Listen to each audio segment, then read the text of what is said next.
In the context of unsupervised learning, a very frequent approach or pattern is identified is in the context of retail.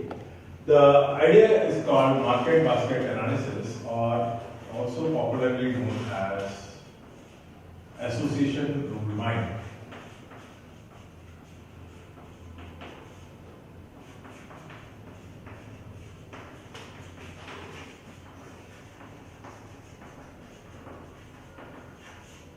So when you say association rule mining, the input usually is what is known as transactions. Transactions are nothing but baskets. What is a basket? Suppose you have bought milk, bread, butter, jam in one basket. That becomes one transaction. Similarly, suppose you brought milk, jam, cereal in another one. Or suppose you bought milk, jam, bread, another one, right? Or suppose you brought milk, jam, then Nutella, another one. So each time you put some things in the basket and you try to identify a collection of items you bought as something known as a transaction or a basket. Or you can say you have milk, jam, and say you got cheese.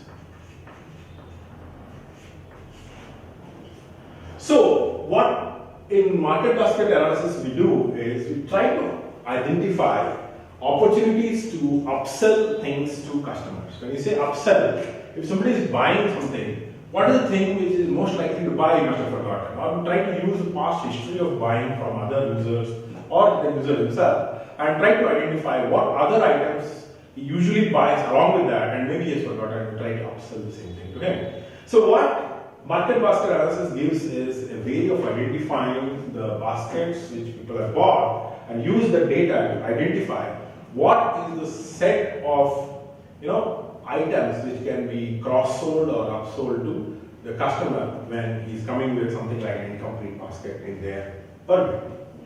So in that sense, you typically have a concept known as, if somebody has already bought a set of items, then can we sell more number of items to the same person? And such a rule is what is something we call as association rule, which you try to extract from the raw data of transactions. So X can be a set. It can be a set of items. Say for example, you have some milk or milk and bread, or it can be simple milk. Depending upon granularity of items which he has already bought, X can be a set. Similarly, Y also can be a set. You can say either you're saying jam, cereal, or you can just say jam. Depending upon what you want to upsell, you may give a set of objects as the right side of the rule. So such kind of association rule reads like this. If somebody has bought items in X, the supermarket or the retail transaction would like to upsell items in Y to him because of the past history of transactions. This kind of a rule is extracted from the original data, and it says that there is a high likelihood that customers typically who have bought X also buy Y. So in fact, a lot of analysis was done by a lot of retail transactions, and people have found interesting combinations, like people who buy beer, they also buy, like, for example, diapers. There may be some explanation to it, but the point is, how do you identify such association rules from large retail transaction database? That is a key unsupervised learning technique. This is used not just in retail, but it can be used by wherever you can use the synonym of a transaction and try to find out frequently occurring items together. For example, in case of, say, criminology, what people do is they look at call data records, they treat call data records of a person as a transaction, and then find out which are the numbers being called together in several places together. So then they find out that there's probably a people who constantly communicate with each other. If one of them is a criminal, then other may be potential accomplish. So there are other areas. Similarly, there is a lot of examples in gene sequencing where such kind of techniques are used. So technically, how do you derive such association rules? So association rules are derived by basically two notions. The notions are basically first thing you look at is a notion called support. Support is basically if your total number of transactions is n, what is the number of transactions containing x union y? Meaning, if the transactions are suppose 1000, and if you are suppose your x is milk and y is jam, milk union jam, how many of these transactions contain both milk and jam? So that becomes the support. So what is important is you're talking about not just left hand side but right hand side. Together, between left hand side and right hand side, together, what is the percentage of transactions which contain both x and y together? So let's take this particular set of transactions we've written here. And suppose you want to find out a rule like milk implies jam. So here we want to find out what are the percentage of transactions which contain both milk and jam out of total number of transactions. Here total number of transactions is 5 and number of ones which contain both milk and jam is 1, 2, 3, 4, 5. So 100%. So support for milk implies jam is 5 out of 5 equal to 1, 100%. So this becomes a classic example of how you've chosen a very frequent item set, which is also known as an alternative representation for combining the entire set of data in both x and y, which is called an item set. So here the problem first becomes is, given a support level, find out all the candidate item sets which support minimum support level. That becomes the first problem in market basket analysis. So for example, let's say, suppose one more thing. Let's say milk tea powder is another data set you have. Right? Then the support now becomes 5 out of 6. So that is basically when you say that, suppose I want 5 out of 6 is approximately what? How much? It's around 50 to around 75%, right? Around 75% is the basic idea of 5 out of 6. Now suppose when I say find all the association rules which satisfy a minimum support level of 70%.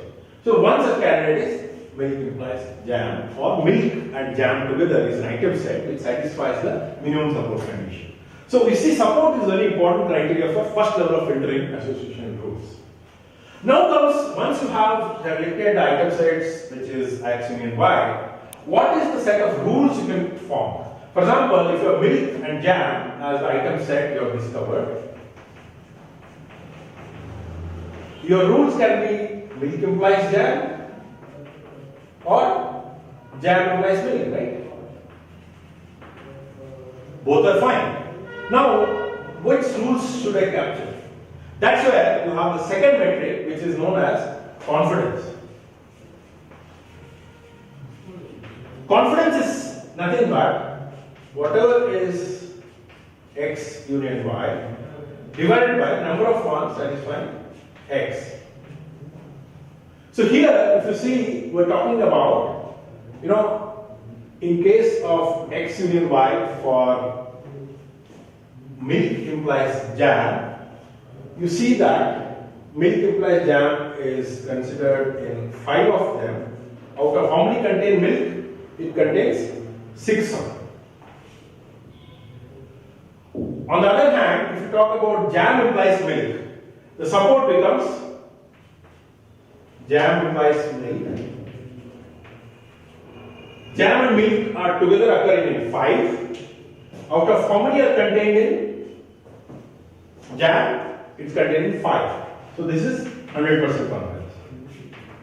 Suppose we want to choose among the rules which only have 100% confidence out of the item set of milk and jam, then only one rule qualifies, which is jam implies milk for this modified data set.